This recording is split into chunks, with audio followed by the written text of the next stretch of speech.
میری خوش قسمتی کہ میں حضور کا امت ساری زندگی اس کا شکریہ ادا کرتا رہوں تو کہ شکر ادا ہم حضور کی امتی نبی انتظار کرتے رہے، نبی منتظر رہے۔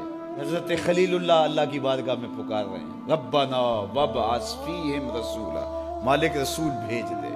کوئی کہتا ہے لیسا بفظ ولا بغلظ، وہ ترشرو نہیں ہوگا، سخت مزاج نہیں ہوگا، ماتھے پہ شکنے لانے والا نہیں ہوگا، وہ پیار بانٹنے والا ہوگا، بس وہ آیا چاہ رہا ہے۔ حضرت عیسیٰ نے تو نام بھی بتا دیا نا، مبشرم برسول یاتی من بعد اسمہ احمد، لوگوں میں جا رہا ہوں، چلو نام بھی بتا دیتا ہوں، میرے بعد جو آنے والا اس کا نام احمد ہوگا۔ نبی انتظار کرتے رہے، 12 نبیوں نے انتظار کیا حضور کی امت میں ہونے کے لیے، تمنا کی۔ نستورہ راہب انتظار کرتا رہا، بحیرہ راہب انتظار کرتا رہا۔ شب ہجر کی سختیاں کوئی اس سے جا کے پوچھے، تیری راہ تکتے تکتے جسے صبح ہو گئی۔ زندگیاں گزار دی انہوں نے۔ سلمان فارسی کی کہانی سن لو، مجوسی کے بیٹے تھے، حق کی طلب میں نکلے، باپ نے گھر سے نکال دیا، ایک پادری کے پاس جا کے رکے، زندگی بھر اس کی نوکری کی۔ جب اس کا آخری وقت آیا، اس نے کہا میری تدفین کے بعد غموریہ چلے جانا، وہاں کا پادری خدا رسیدہ ہے، تجھے اس سے کچھ مل جائے گا۔ کہتے میں وہاں سے غموریہ آ گیا، پھر اس پادری کی ساری زندگی خدمت کی۔ جب وہ مرنے لگا تو اس نے کہا کوئی ایسا شخص نہیں ہے جس کے پاس اب میں تجھے بھیجوں، لیکن نبی آخر الزماں کے ظہور کے لمحے آ گئے، تو یہاں سے یثرب چلا جا، وہ اس نبی کی ہجرت گاہ ہوگی، تیری زندگی سنور جائے گی، تو نے بڑی محنت کی ہے، بڑی نوکری کی ہے میری۔ کہتے میں نے اس کو کہا کہیں ایسا نہ ہو میں دھوکہ کھا جو مجھے کوئی نشانی بتا۔ اس نے کہا 3 نشانیاں، ایک صدقہ نہیں لے گا، دوسرا ہدیہ رد نہیں کرے گا، تیسرا 2 کندھوں کے درمیان مہر نبوت ہو۔ کہتے ہیں میں نے اس کی تدفین کی، یثرب کی جانب جاتے ہوئے ایک قافلے میں شامل ہو گیا، انہوں نے مجھے پکڑ کے اپنا غلام بنا لیا، لیکن میرے پہ مہربانی یہ کی کہ مجھے بیچا جا کے مدینے میں۔ ایک یہودی نے مجھے خرید لیا، میں اس کے باغ میں گوڈی کرتا تھا، کام کرتا تھا، کھجوریں توڑتا تھا، لیکن میں انتظار میں تھا کہ کبھی وہ نبی آخر الزماں آئے تو مجھے دید ہو، کبھی عرش پر، کبھی فرش پر، کبھی ان کے در، کبھی در بدر۔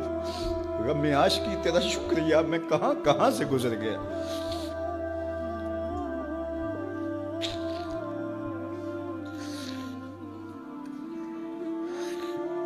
کہتے ہیں ایک دن میں اپنے باغ میں کھجوریں توڑ رہا تھا کہ ہواؤں میں مستی پیدا ہو گئی اور ہر سمت سے طلع البدر علینا کی صدائیں گونجنے لگی۔ میں سمجھ گیا کہ وہ لمحے آ گئے، میں نے چھلانگ لگا دی اور دوڑ پڑا۔ میرے آقا نے سمجھا شاید غلام بھاگ گیا، اس نے دوڑ کے مجھے پکڑ لیا۔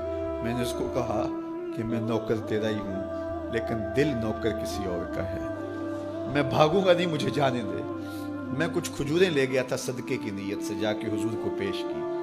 آقا کریم نے فرمایا ہم نبی صدقہ نہیں لیتے۔ کہتے ہیں نشانی ایک پوری ہو گئی، کہتے ہیں کہ میں کچھ دنوں کے بعد اور کھجوریں لے گیا اور میری نیت ہدیہ کی تھی، میں نے پیش کی، حضور نے قبول فرما لی، لیکن میں بھی کہتا تھا تیسری نشانی بھی پوری ہو لے تو پھر مانوں گا، اور وہ کیا تھی؟ 2 کندھوں کے درمیان مہر نبوت۔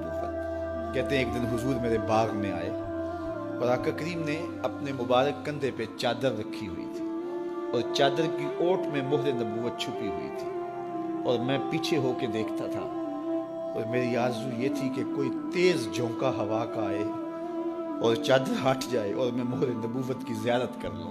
حضور میرے ارادہ قلب سے آگاہ ہوئے، فَأَلْقَى إِلَيَّ رِدَاءَهُ، حضور نے چادر اتار کے میری جانب پھینکی اور پھر ایسے رخ کر کے فرمایا انظر الی ما امرت بہ، اس پادری نے جو بتایا تھا دیکھ لے آ کے۔ تو کہا میں نے دیکھا کہ حضور کے 2 کندھوں کے درمیان۔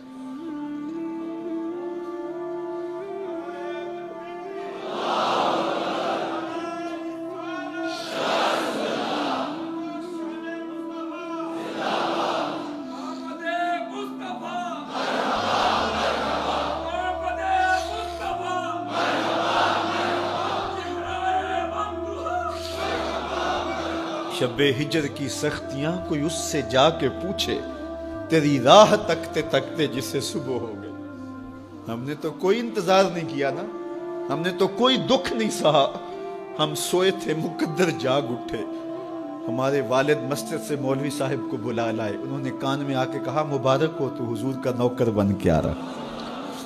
میرے والد گرامی ایک شعر جھوم کے پڑھا کرتے تھے، محمد جانے جانا ہے، پیغمبر ہو تو ایسا ہو، رسولوں کی بشارت سے مبشر ہو تو ایسا ہو، امر توقیر کا سب کو موکر ہو تو ایسا ہو، کیا ہم کو غلام ان کا مقدر ہو تو ایسا ہو۔ میں اپنے مقدر پہ قربان نہ جاؤں، آپ اپنے مقدر پہ نثار۔ کیا وہ خوش بخت پہاڑ تھے بنو سعد کے جہاں حضور نے زندگی کے ابتدائی سال گزارے۔ اللہ اکبر۔ حضرت حلیمہ سعدیہ کہتی ہیں جب میں حضور کو گھر لے گئی تو میرے گھر میں روشنیاں آ گئیں۔ باقاعدہ عورتوں نے کہا حلیمہ تو اتنی امیر ہو گئی ہے رات کو بھی دیا نہیں بجھاتی۔ بڑے امیر کبیر گھرانوں میں بھی رات کو لوگ دیا بجھا دیا کرتے ہیں، لیکن تو اتنی ہی امیر ہو گئی ہے کہ رات کو بھی تیرے گھر کا دیا نہیں بجھتا۔ تو حلیمہ سعدیہ نے کہا آؤ میں تمہیں بتاؤں میرے گھر میں دیا کون سا روشن۔